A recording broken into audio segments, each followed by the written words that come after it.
Okay, so good morning, everyone, and welcome to this webinar this morning on the topic of intergenerational wealth transfer, estate planning, and effective giving.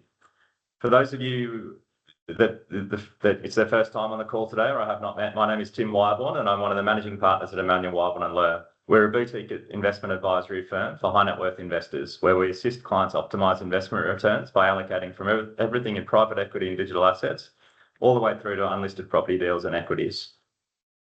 As part of our service, we always look to make sure that our clients have the right team of professionals alongside them, such as accountants, business advisors, and lawyers, which brings me to today's guests.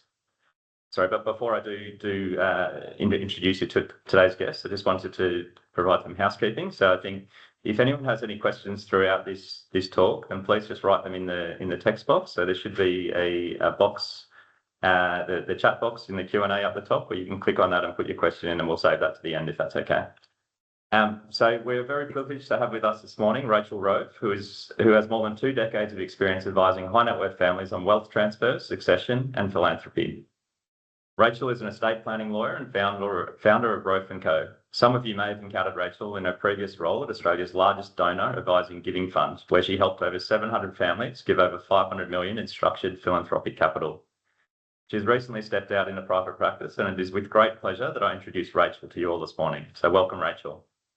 Thanks so much, Tim. My mum would be very proud of that introduction, and I might actually say hello to your mum as well, who I had the great pleasure of working with. Hello, Marie, when I was working in the philanthropic sector.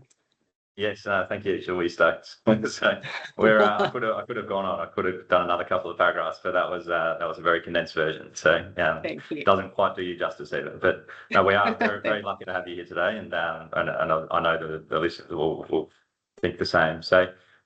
We might just crack straight into it. So Australia is about to experience the largest intergenerational wealth transfer in history. Can you just tell us, what does that actually mean in practice for Australian families over the next 10 and 20 years? Yeah, it's such an unusual moment. This generation that has built such significant wealth in Australia through property or business or super is now at the age where that wealth is starting to move. And the numbers are, obviously staggering. We're talking about trillions of dollars transferring between generations over the next 2 decades. But what strikes me is probably less the scale of the transfer, but it's actually the unpreparedness of it. And I don't mean that in a legal sense. Plenty of people have wills of varying quality. But what I think I mean there is more on the relational preparedness. Families are sitting on wealth that has grown beyond what they imagined when they started. Children are growing up in a completely different set of circumstances to their parents. And nobody's had that conversation about what that actually means. What does this wealth mean to us? What do we want it to do? What effect is it having on our children? And I think those conversations I'm sitting in every day, and it's certainly some of the most significant ones that Australians are having or should be having at the moment. A lot of families I come across find it an awkward discussion to have to talk about death and what happens to assets after death, and some families that we work with take the view that they don't care, it's not their problem, they won't be here, and then others are much more considered. So it's certainly very topical in the discussions that we're having. But in your experience, what are the biggest mistakes wealthy families make when transferring wealth? Silence. That is probably the bigger one there. So I think that not talking about it can create a malignancy in the family, and almost inevitably leads to conflict. And I hear what you're saying there. Some people they can't find the words to talk about it with their children. And I'm not saying that every family needs to put a spreadsheet on the table and go through every single asset. What I mean there, I think, is around the shape of it. What exists, what it's for, and what happens when it passes. These conversations do need to happen, and the first is the most basic one, which is, do your children even know what they're inheriting? And you'll be surprised that most adult children are operating on complete guesswork.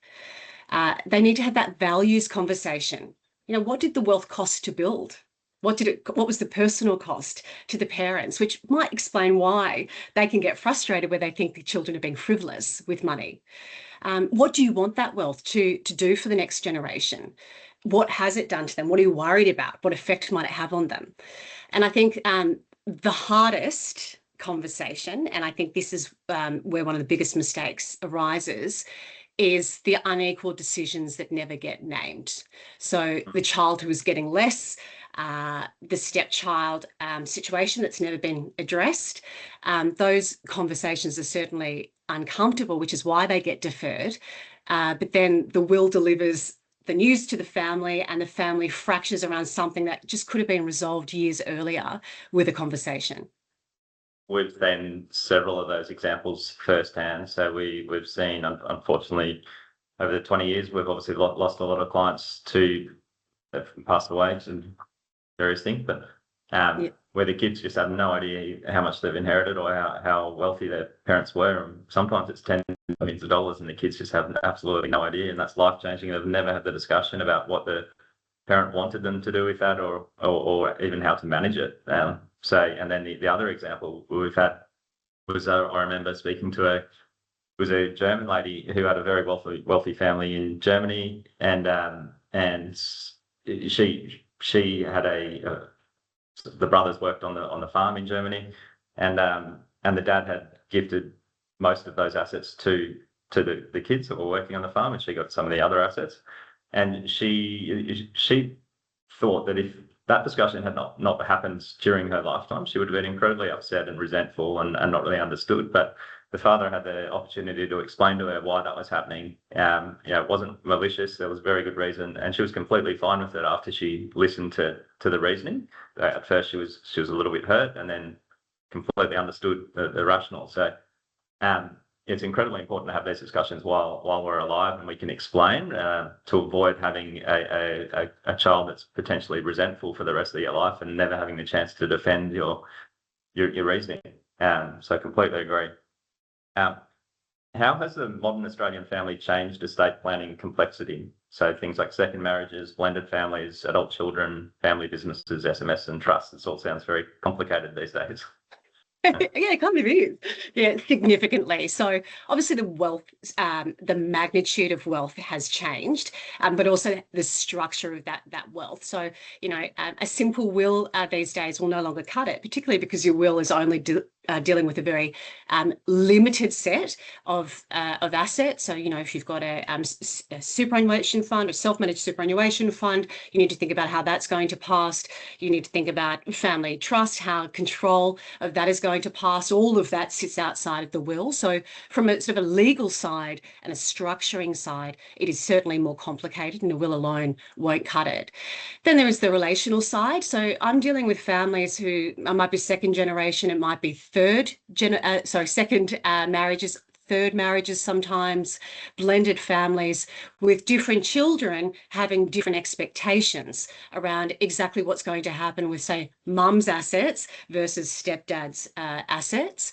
And then so that's a significant thing there. And I think if you have any one of those issues in isolation, that's a technical and pretty chunky matter. But what we're actually saying is all of those issues presenting in one family unit. So bringing everyone to get together and tease through the legal, tease through the relational, and the big thing is to tease through the expectations is just so important, and really is what sophisticated and modern estate planning is all about now.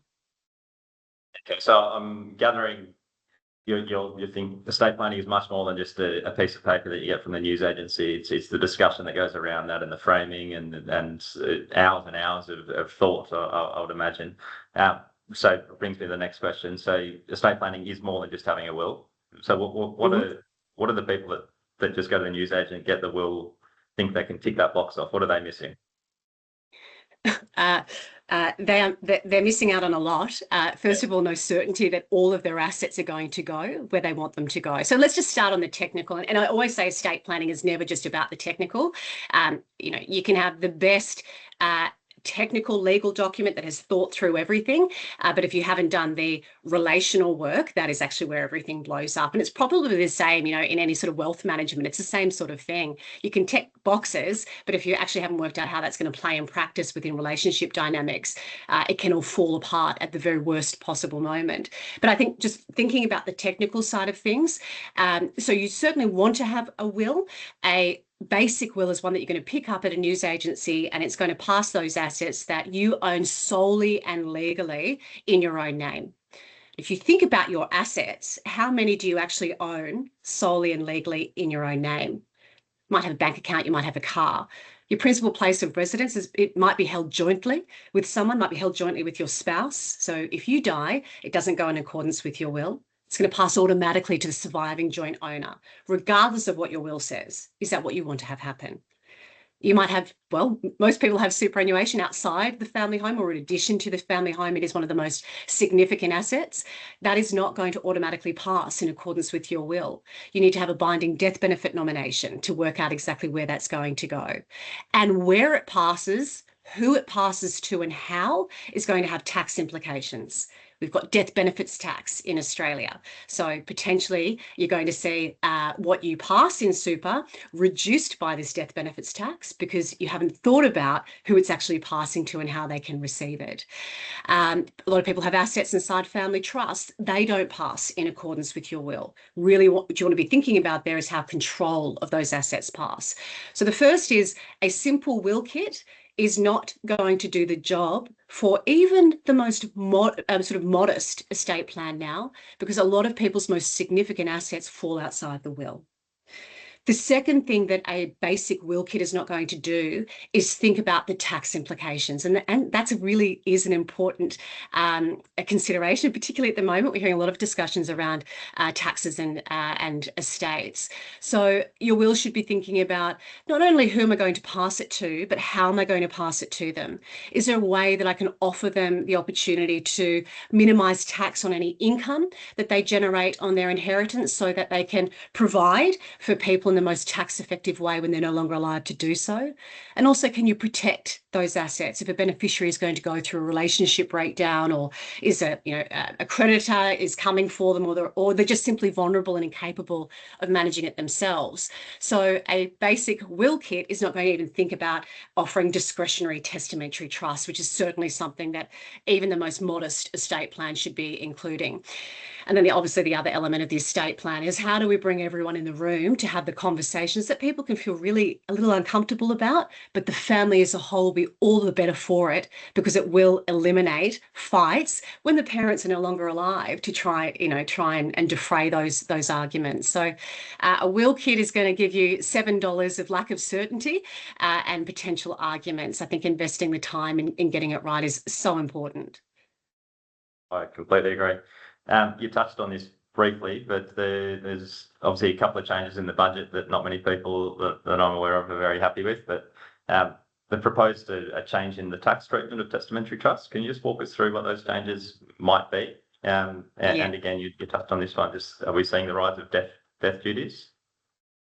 Yeah, maybe I'll just start on the death duties aspect first, and I will always make the point here is that I have no sort of political opinion on this. I'm really just focused on the facts and the outcome of these proposed changes. Actually, no, I won't start on death duties. I'll start on the testamentary trusts first. So there is a proposal in place arising from the budget that any income on trusts and trust broadly, whether it's a family trust created during a lifetime, what we call inter vivos trusts, or a testamentary trust, which is a trust created on death, that any income inside that trust will be taxed at a minimum 30% at the trustee level before any income is distributed out to the beneficiaries of that trust. So a minimum 30% tax. And then tax credits will be given to beneficiaries who receive income from that trust of 30%, except if it's a company, it doesn't get a tax credit. So the whole tax benefit of distributing income from a trust to a company is no longer tax ineffective. It is tax ineffective of the highest order. We're thinking, up to 60% tax. So no one will be doing that under these proposed measures. But if a beneficiary receives a distribution from a family trust, they're going to get a 30% tax credit for the tax that the trustee has already paid. Now, if their tax rate is higher than 30%, they'll pay the difference up to their personal marginal rate of tax. If their tax rate is below 30%, they don't get the tax credit back. So this measure actually doesn't affect wealthy Australians. The impact for them is nominal. Who it affects are people who have a tax rate lower than 30%. And this is particularly problematic for testamentary trusts, trusts created on death under the terms of a person's will, because the primary reason, without a shadow of a doubt, that people offer these wills in their estate, offer these trusts in their estate plan, in their wills, is for asset protection. It's to protect people who are no longer capable of generating income for themselves because they are young. They may be a spouse that stays home to look after the children. They may otherwise be vulnerable. So the trust has always been created to try and protect the inherited assets for them and provide income for people who are not capable of generating income for themselves. And these people are now going to face a higher tax rate because of this minimum 30% tax. So that is sort of the shape of the proposal.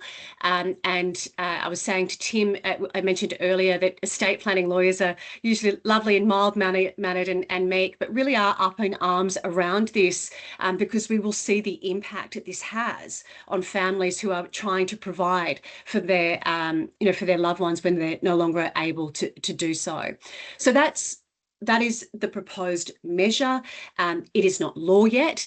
It doesn't make testamentary trusts no longer worthwhile. They still very much are worthwhile, but we, as a sector and a profession, are seeking a carve out on these testamentary trusts. And I have met with the Treasurer's Office and feel confident that they are listening and that we might see some change to that proposal. But it does, lead to that second question: is it a death duty? And I think probably don't get caught up on the label of it, get caught up on the impact of it. And we are definitely seeing we are moving in the direction of more taxes being introduced that are reducing the amount of wealth that can be passed on to the next generation. In isolation, they are defensible, but when you add them all up, it is definitely reducing the amount of wealth that you can pass on. And some of them have been around for a long time. The one that surprises me the most that people don't know about is death benefits tax on superannuation. That has been around for decades, and that is a death benefits tax, however you want to slice and dice it. And that's up to 17% on the taxable component of your superannuation when it's passing to someone who is not a dependent on you. And for most people, that's when they're passing their super to adult children. So yes, it's not a death duty in the traditional sense, but certainly the impact of it is just like a death duty. And a lot of people, I don't think, realise that superannuation sits outside of your estate. So what are the biggest estate planning risks in regard to superannuation specifically that you see? Yeah. There are three. The first is that very point, is that your superannuation is not automatically distributed in accordance with your will. So the trustee of the superannuation fund, in accordance with the rules of the fund and superannuation law, will decide where your super is going to go. But you can tell them, and you can do that through a document called a binding death benefit nomination. It's essentially like the will for your super, but it's not a will. It binds the trustee to pay your super where you direct, provided your nomination is valid. And you've got sort of two options there. You can direct your superannuation to be paid directly from the fund into the hands of a nominated beneficiary. Now, you can't nominate anyone. You can only nominate a certain class of people, which tend to be your spouse, children of any age, or anyone who is wholly or financially dependent on you immediately before your death. So those people can receive your super directly from the fund. It has nothing to do with your will. And sometimes there's a very good tax reason to do it that way. The other option is that you can have your superannuation paid directly from your fund into your estate to be distributed in accordance with your will.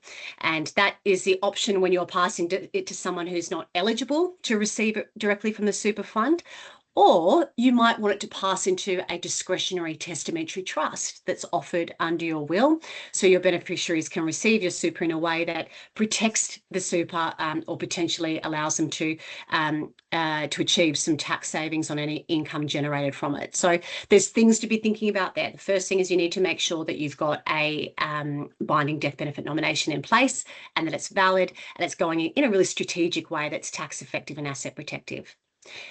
The second issue is definitely around the tax. The biggest mistake I see is that people thinking that there are no tax implications, and they often discover that too late, and there's nothing that you can do. So I mentioned earlier that we have this thing called death benefits tax of up to 17%, not on all of your super, just on that portion that is taxable. So you need to find out what your taxable component is, because there's some strategies that you can undertake during your lifetime to try and flush out or reduce that taxable component. And that's a good thing to be speaking to your wealth and financial advisor about. There's far smarter people than me who can offer you advice around that. Also, any insurance that you have inside super, if it's passing to a non-dependent, that's going to be taxed at up to 30%. So you want to make sure that you've got some good planning in place to try and mitigate that. And the third element around superannuation that people miss is definitely around this new division 296. So a lot of people who have super over 3 million are thinking about how it's going to affect them during their lifetime. Fair enough. I'm actually focused on how it's going to affect your beneficiaries on death. It is a quirk of the legislation that if your will and your binding death benefit nomination are not doing the right work, you can have a situation where some beneficiaries will inherit your super and another set of beneficiaries will pay the tax on it. So you can have a situation where people are going to pay tax, some of your beneficiaries are going to pay tax on super that they never inherited. And that is just a recipe for disaster. You can imagine a very awkward family conversation after you're alive when the spouse or step parent has taken the super tax-free, biological kids are paying the tax on it. So there needs to be some work around there in alignment and making sure that who's getting what and who's bearing the tax on it is well thought through in advance. And lots to think about. Yeah, a lot. When you're helping families have these discussions around intergenerational wealth transfer, how do you help parents balance fairness versus equality between children? The first is helping them understand exactly what fairness and equality mean. They are very different concepts. So most people and most parents will start with the proposition that I really want to be fair and I want to treat my children equally. And then when you actually get down to it and tease it out with them, they'll start thinking, well, actually, we've given X daughter money to be able to buy a property during her life because she works in social services and she's never going to be able to afford a property. And whereas our other son, he's done very well and he's a medical specialist and he doesn't need any help. But gosh, we don't want him to feel like he hasn't been treated equally, just that she needs more help during the lifetime. So I think helping them understand that fair doesn't always mean equal. And making sure that if it is their intention, that there is some adjustment in the estate plan to account for any help that you have given your children during their lifetime, so that things do become fair and equal at the end. So if you do give that daughter money during the lifetime, when she really needs it most to be able to build security and have, security of home, and also start, accumulating an asset that's going to be CGT free, that you make an adjustment in the will for that. If you don't do that, you are leaving, again, it comes to that conversation around avoiding uncomfortable conversations. You're leaving your children with the mess to decide exactly what that meant. So, for example, if the son finds out that the daughter got help, he sits with that. And it's never about the money. It starts becoming a question around, well, was I not worthy enough? Or did they care about her more than they cared about me? And that is going to affect the relationship between the children. So sometimes people say, I don't want to talk to my kids about it. They're going to get what they get. But if you say to them, well, do you want your family to be united when you're gone? Do you want them to have an ongoing relationship? Most people say yes. And that's when we say, well, this is the conversation that you need to be having. around fairness, around equality, but also around transparency and clarity. I'm not saying tell them everything, but tell them the things that's going to prevent fracture and arguments when you're no longer around. Yeah. And are there any warning signs that you can often see when a family's heading towards conflict for a wealth transfer? On stories. Yes, yeah, I can. I laugh about this, Tim. I'm from a very, very big family, and once you divide the assets between us, there's not going to be anything to share. So that's always a good sign. There's not going to be an argument because there's nothing to divide. But the biggest sign I see, and again, I know I sound like I'm saying the same thing, but it's silence. Silence is malignant. That unwillingness to have a conversation with your family, first of all, around what this wealth means. Don't put your children in a situation where they suddenly receive a whole heap of money that they didn't expect to get, that probably is beyond what they even imagined. They don't know what to do with it. What does this mean to mum and dad? They get ambushed, almost immobilized by the fear of, well, I want to do the right thing by mum and dad, but I don't know what to do. What's the meaning here? So I think having a conversation with them around what this wealth meant to them, what they want it to mean for the children, and any values that they'd like to pass with that. The second, obviously, is around making sure that there is clarity around who's received what help and why decisions have been made the way they have, like your client with the assets in Germany. So I think, again, silence is the biggest indicator of potential conflict in estate planning. After working with families across these conversations for years, what has surprised you most about how wealth actually does move through families? Just how unprepared people are for it. And I mean, it could be as simple as the amount of people that I have worked with who have spent so much of their time during their lifetime working so hard to accumulate wealth. They've spent money in getting excellent advice to grow and secure that wealth.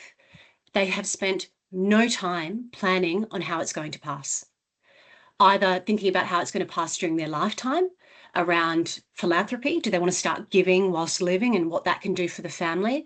But even as simple as having a will in place.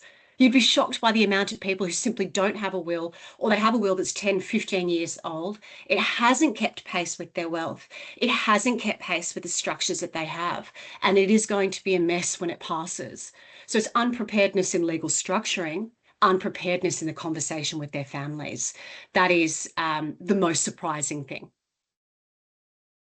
What I'm gathering here is communication is key, which is pretty applicable to every part of life. Yeah.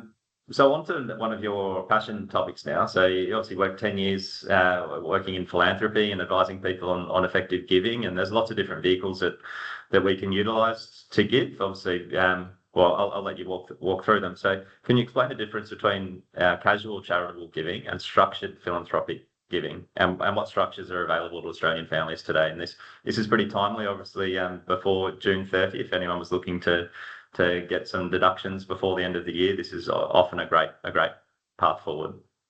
Yeah, look, I think these are one of the most underutilized structures in Australia that are both practically, financially, and technically tax effectively savvy, and give people a tax deduction when they need it, but also address so many of the things that we've just talked about in terms of families being so worried about what wealth is going to do to their children, being able to transfer values, not just assets, to the next generation. So I'm a huge fan of structured giving. So the difference between, I guess, straight direct giving. Tim, perfect example. You're about to do this wonderful CEO sleep out, and I'm sure all your clients are making generous contributions to that effort and raising money for Vinnie's. Nice shout out there. So it's responsive ad hoc giving. It is giving a donation to an organisation. You get a tax deduction for it. It's once and done. It's all over. No ongoing involvement, and it is the most popular form of giving in Australia. Australians are actually really generous in this type of responsive, ad hoc, one-off giving.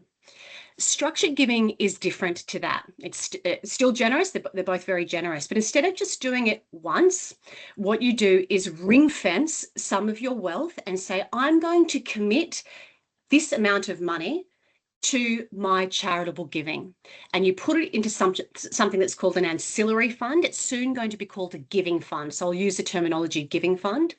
You put that money into a giving fund, and you get a tax deduction immediately for the amount that you put in. You might put 50,000 in, you might put 50 million in. However much you put in, you get an immediate and full tax deduction for that amount, which you can use in full immediately, or you can spread that deduction over a period of up to 5 years. So these structures are very good for people who've had a liquidity event and they need a big tax deduction pretty quickly.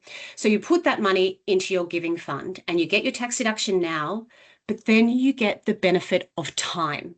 You don't need to give that money away immediately in that year.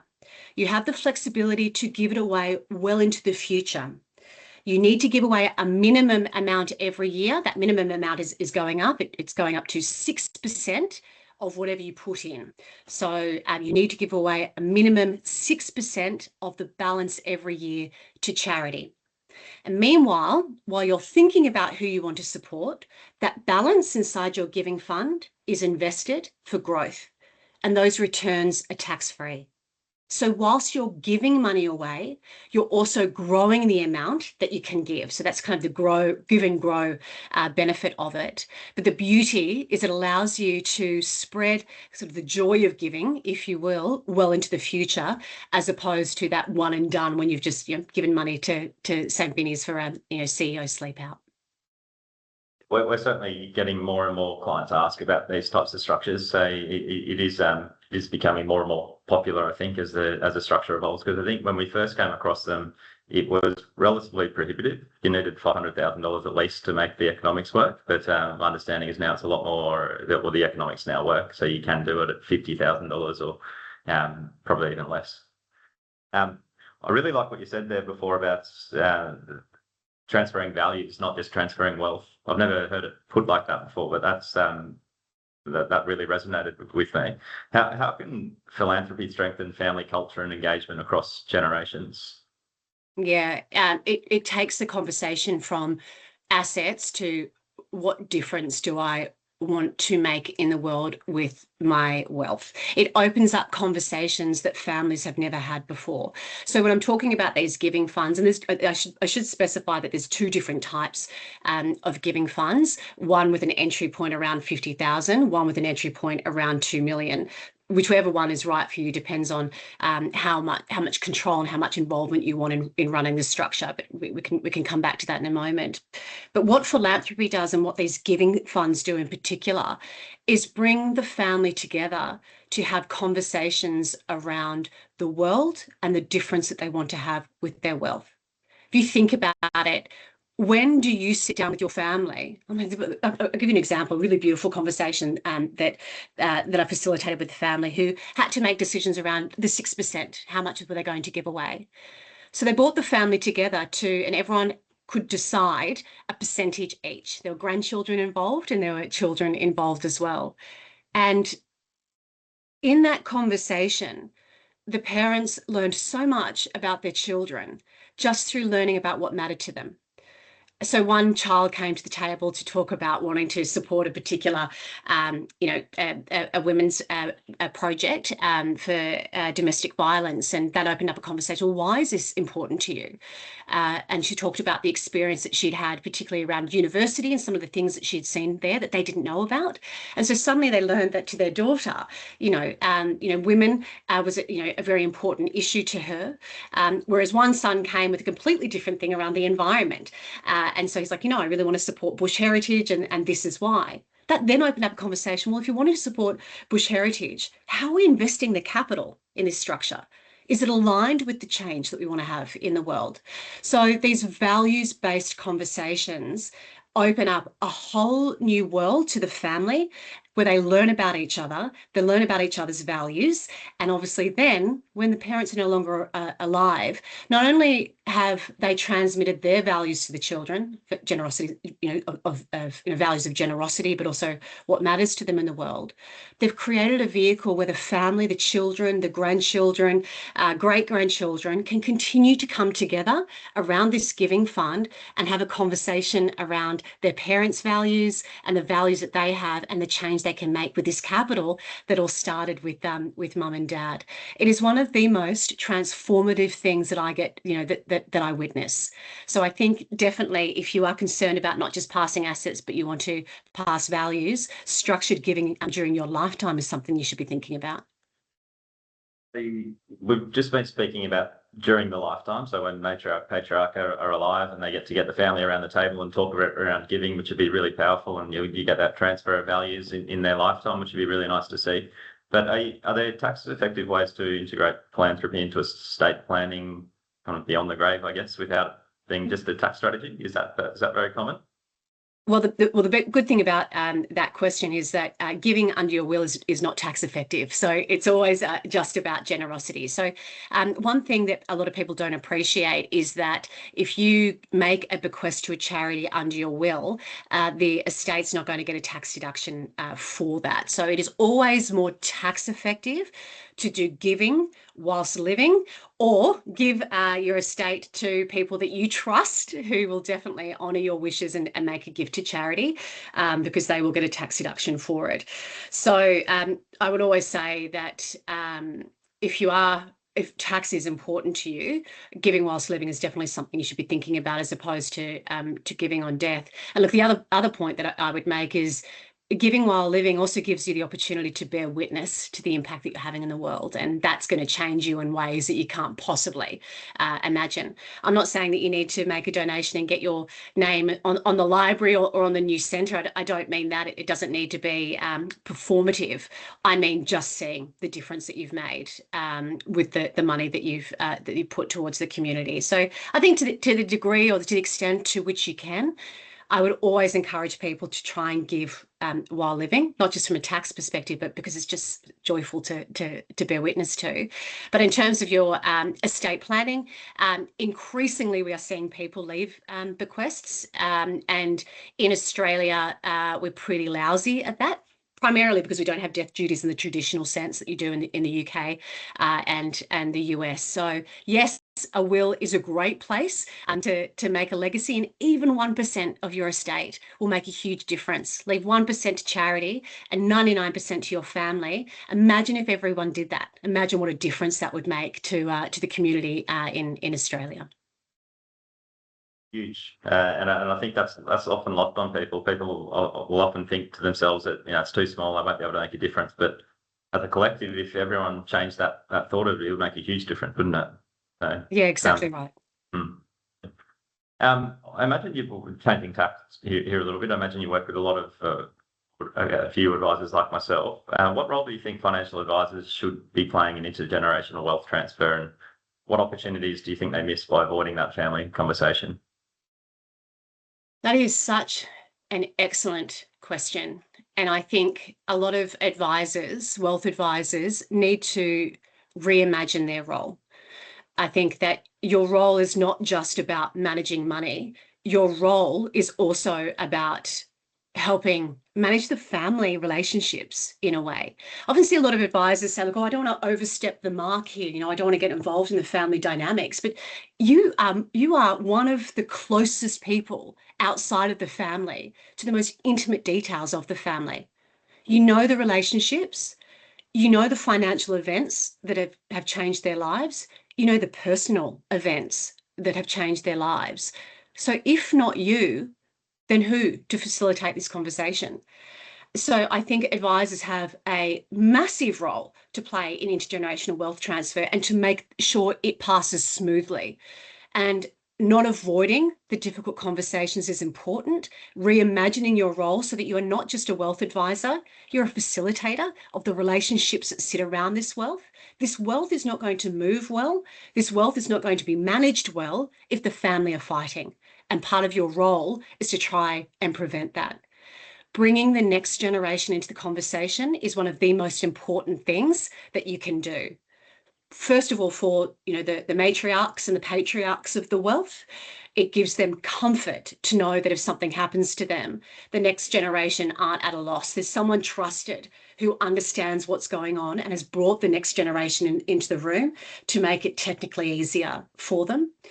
But also, even just from a business perspective, the most successful advisors that I see are the ones who engage the next generation early. Because when the wealth transfers, the relationship of who manages that money doesn't automatically. In fact, we see most next gen will move to a new advisor simply because they weren't engaged by the wealth advisor while they're working with the parent. So the best advisors that I see bring the family in. They work with the family and understand and don't shy away from the family dynamics, and they engage the next generation early. Completely agree. We're in a very privileged, trusted position, and we should be doing everything in our power to help facilitate those discussions. I think. Yeah, I mean, I'm sure this is a non-brainer for you, Tim. Obviously, this is sort of where you do it, where you're really setting the standard. But I'm really surprised by the number of advisors who are just not, even just from a business perspective, are not thinking about this. No, I would say 90% probably don't. No, which is a shame. What conversations should families be having this year before it becomes too late, bearing in mind we're a month away from end of financial year? I'm going to call it, and I'm not going to shy away from it. If you have a tax problem, you should be thinking about structured giving right now, and it is not too late.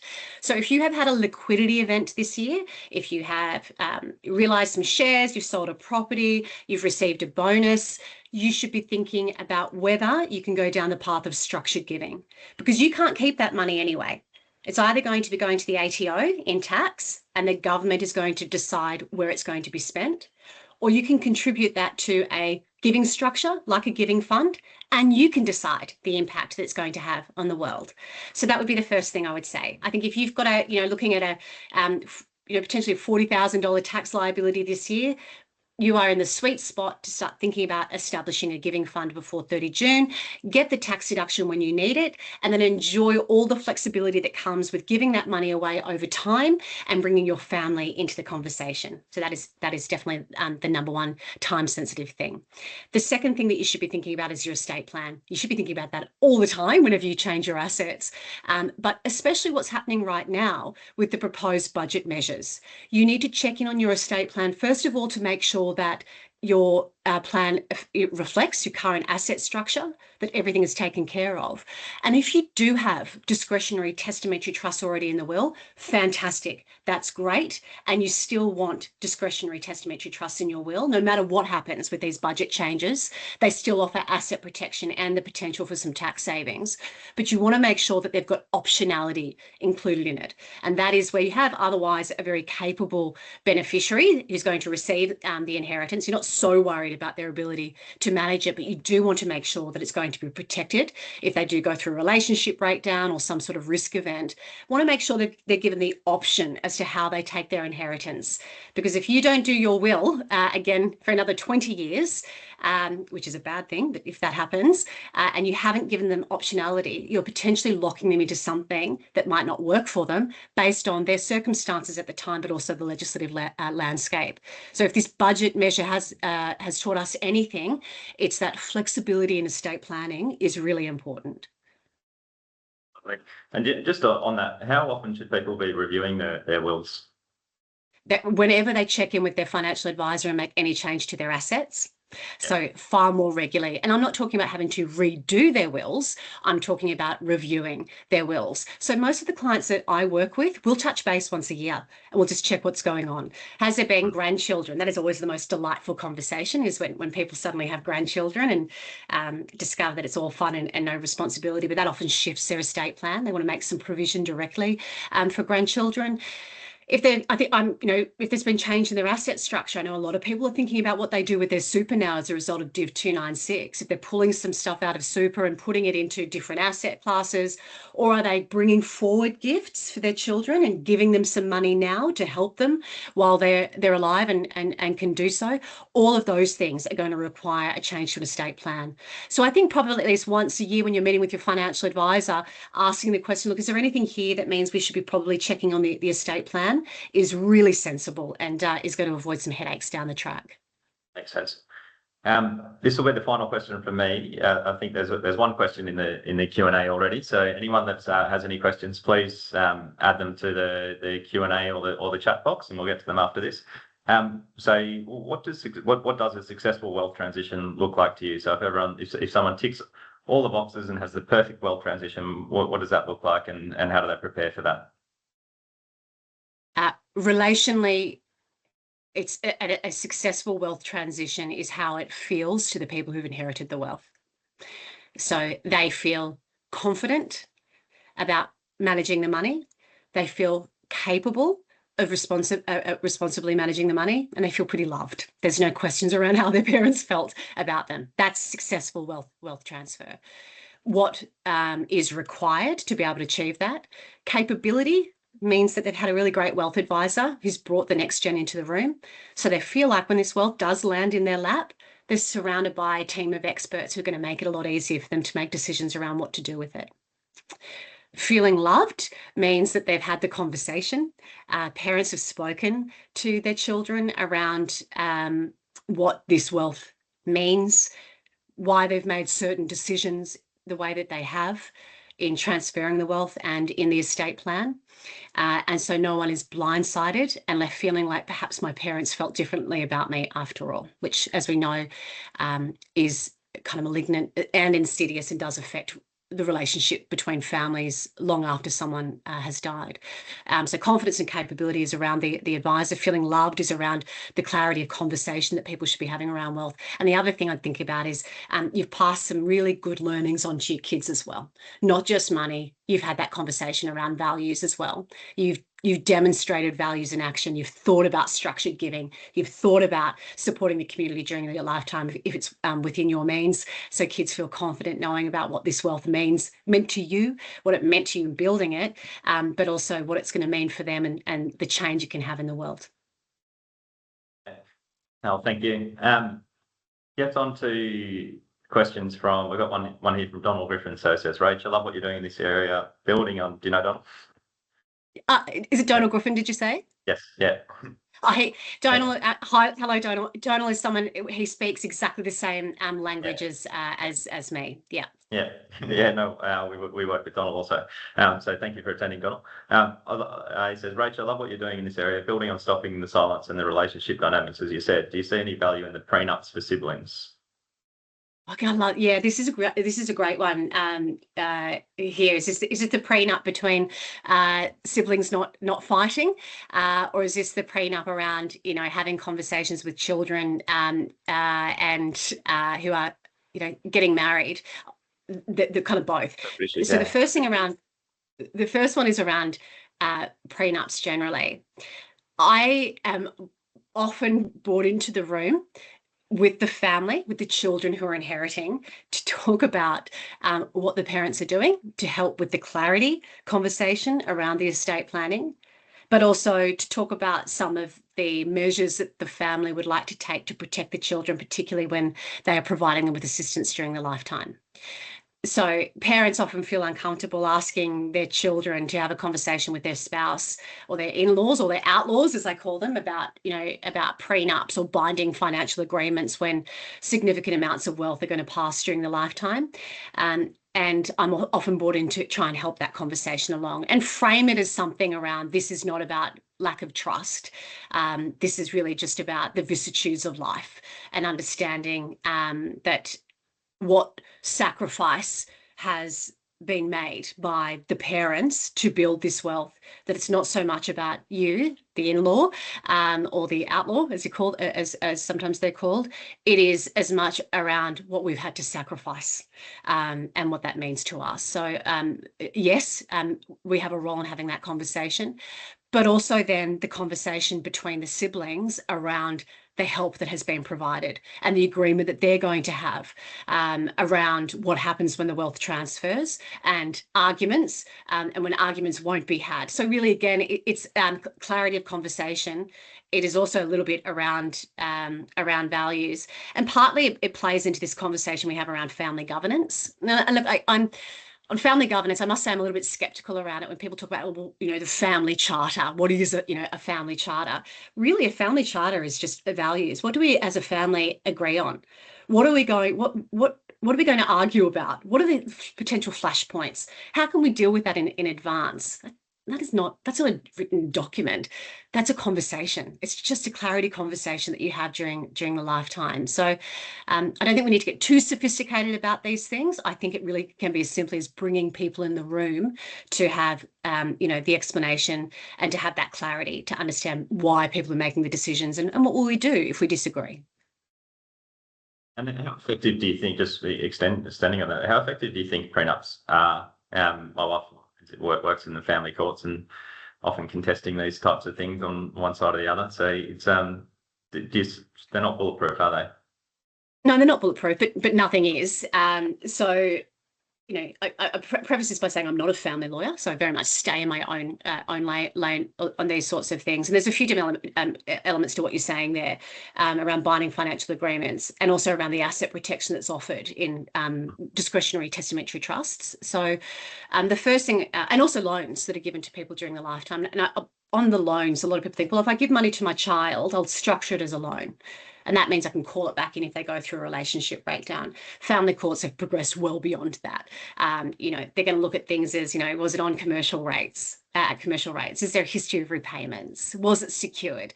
It would actually need to be a loan for it to be able to hold up. So, very simple loan agreements protecting in advance on inheritance is not going to cut it anymore. Binding financial agreements are probably one of the most robust ways to protect wealth that you do pass during the lifetime. No, they're not bulletproof, but they're so much more stronger than not having one at all. And I say the same thing around the asset protection offered via discretionary testamentary trusts. If you pass your assets to your children and it's in their own hands, it has no protection if they go through a relationship breakdown. It has no protection if they are at a business risk and creditors are coming for them. But if you put it inside a testamentary trust, you have an additional layer of asset protection. Is it bulletproof? No, it's not, but it's certainly far more robust than just giving it to it outright in their own name. So I guess the message is there, nothing is absolute, but something is absolutely better than nothing. Okay, goes without saying, I think. I don't think we have any other questions, which is probably not a huge surprise. I think we've had a very robust discussion and covered a lot in a relatively short period of time. So was there any final message you think we've missed or anyone needs to know, or before we sign off? Yeah, well, a couple of messages is, number one, think about giving whilst living. Not only is it tax effective, but it's also, a really joyous way to give. You've got lots of options, and obviously always very happy to have a chat about that. I don't work in that area anymore, but I'm a huge, advocate of the benefits that delivers to families, particularly for their estate planning as well, when you want to pass values too. Secondly is, please review your estate plans and do not think that these budget measures mean that this is one of the things that you should just sit on and wait to see what happens when the law passes. That's not the case. Testamentary trusts, discretionary testamentary trusts, are still going to be the cornerstone of a good estate plan. If you don't have one, you should be reviewing your will to see whether you should have one. And I will say even estates of the most modest means have a discretionary testamentary trust in place in their will. And the third thing is, the fact that we're having this conversation is great. Don't get too caught up in what's happening in the world around taxes and budget measures. You are alive to enjoy them. And that is just such a gift to be living and to be able to plan. So never forget that the sorts of problems that we deal with are good problems to have, because it means we're alive to be able to solve them. Absolutely. Well, I think Great. we've done very well to keep that under an hour. I think we were a little worried that it might take us longer, but thank you very much. I've learnt a lot today, as I always do. You're a fountain of knowledge, and again, we're very privileged to have you here today. So on behalf of everyone, thank you very much for sharing this with us. If anyone would like to be connected with Rachael after this, then please reach out to myself or anyone in the team, and we can share her details. And obviously, we'd love to continue this discussion with you also. So thank you again, Rachael. It's been awesome. Thank you. Thanks so much, Dan. Thanks for the generosity of your time and for everyone who joined the call today. Bye for now. Yeah. Cheers.